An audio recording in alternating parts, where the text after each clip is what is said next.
আসসালামু আলাইকুম everyone, welcome to another new class. Suffix এবং প্রিফিক্সের প্রথম পর্বে আমরা আলোচনা করছি সাফিক্স এবং প্রিফিক্স কিভাবে গঠন করা যায়, সাফিক্স প্রিফিক্স কি এই বিষয় নিয়ে। এখন আলোচনা করব সাফিক্স এবং প্রিফিক্স যে নাউন অ্যাডজেক্টিভ ভার্ব অ্যাডভার্ব হিসেবে ব্যবহার হয়, তাহলে এই নাউন অ্যাডজেক্টিভ ভার্ব অ্যাডভার্ব আসলে বসে কোথায় কোথায় সেই বিষয়গুলো। চলো তাহলে শুরু করি। নাউন বসে কোথায়? নাউন সাবজেক্ট হিসেবে বসে, অবজেক্ট হিসেবে বসে। প্রিপজিশন, পসেসিভ, ডেমনস্ট্রেটিভ, অ্যাডজেক্টিভ ও ডি এর ফরম্যাট। তাহলে আমরা এগুলো এক্সাম্পলের মাধ্যমে লিখি। যেমন এখানে আছে dash compute is the latest invent of science. দেখো শুরুতে এখানে কম্পিউট আছে, তাহলে বাক্যের শুরুতে আমরা জানি কি বসে? নাউন বসে। তাহলে সাবজেক্ট কিসে সর্বদাই নাউন হয়, প্রোনাউন হয়। তাহলে যেহেতু এইখানে আমাদের নাউন সাবজেক্ট হিসেবে বসে, তাহলে এইখানে যে শব্দটা দেওয়া থাকবে এই শব্দটাকে অবশ্যই আমাদেরকে নাউন করতে হবে। তাহলে কম্পিউটকে যদি আমরা নাউন করতে যাই, তাহলে আমরা জানি কম্পিউটার শেষে আর যোগ করে নাউন ব্যবহার করতে হবে। তাহলে কম্পিউটার এখানে দেখতে হবে কম্পিউটার হবে, কম্পিউটার। দ্বিতীয় গ্যাপে দেখো is the latest dash invent of science. তাহলে এইখানে ইনভেন্ট আছে, তাহলে আমাদের চারটা পদ গঠন করা যায়: নাউন, অ্যাডজেক্টিভ, ভার্ব, অ্যাডভার্ব। এখন আমরা গঠন করব কোনটা? তাহলে আমাদের দেখতে হবে যে আসলে এই শব্দটা নাউন হবে না অ্যাডজেক্টিভ হবে।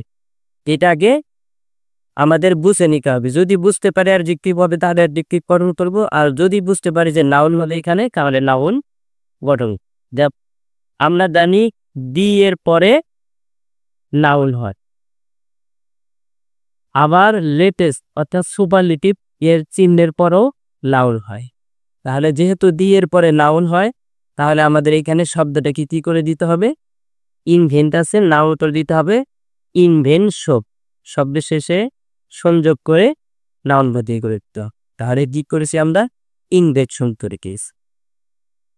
আবার দেখো অফ সাইজ, আমরা জানি যে কি পজিশন অফ, অর্থাৎ অফের পরে যদি নাউন থাকে তাহলে অফের আগেও নাউন পাতি। এই জিনিসটা তোমরা মাথায় রাখি।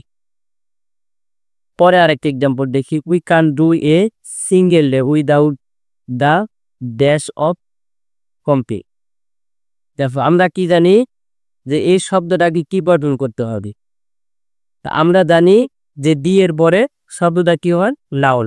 তাহলে সেইটা নাউন করতে হবে। তাহলে ক্যাসিস কাসি কি করে দিব? আমরা অ্যাসিস্টেন্স করে দিই, এএনসি যোগ করে নাউন বসিয়ে দিই। আবার কি বলেছিলাম যে অফের পরে যদি তাহলে এইটা যদি নাউন হয়, তাহলে অফের পরে যে শব্দটা থাকবে সেটাও নাউন হয়ে যাবে। আবার অবজেক্ট হিসেবে আমরা কি জানি যে অবজেক্ট হিসেবে নাউন ব্যবহৃত হয়। যেহেতু এটা বাক্যের শেষ, তার মানে এটা অবজেক্ট। তাহলে এখানে কম্পিউটার কি হয়ে যাবে? কম্পিউটার নাউন হয়ে যাবে। তাহলে কম্পিউটার শেষে আর যোগ করে কম্পিউটার নাউন বাটু বেরিয়ে। পরে আরেকটি এক্সাম্পল দিই।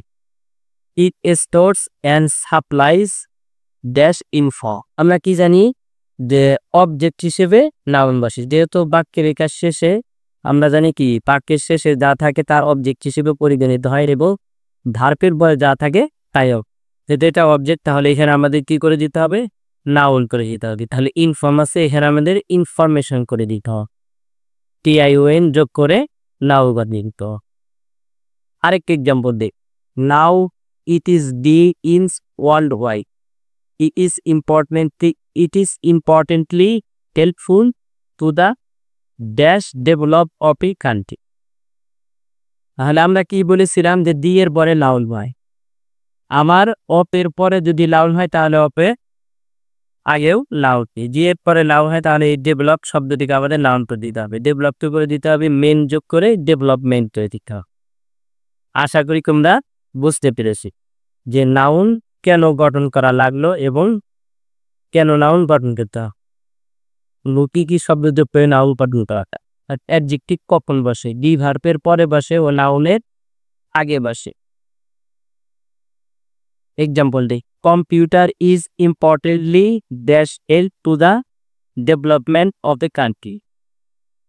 তো computer is importantly dash help to the development of the country, তাহলে এই হেল্প শব্দটা দেখো ডি ভার্বের পরে ও নাউনের আগে, যেহেতু এখানে টু দ্য ডেভেলপমেন্ট অর্থাৎ টু এবং দিয়ে করে একটা নাউন আছে, তার মানে কি নাউনের আগে অবশ্যই কি হবে, অ্যাডজেক্টিভ হবে। যদি অ্যাডজেক্টিভ বসে তাহলে অ্যাডজেক্টিভ হবে।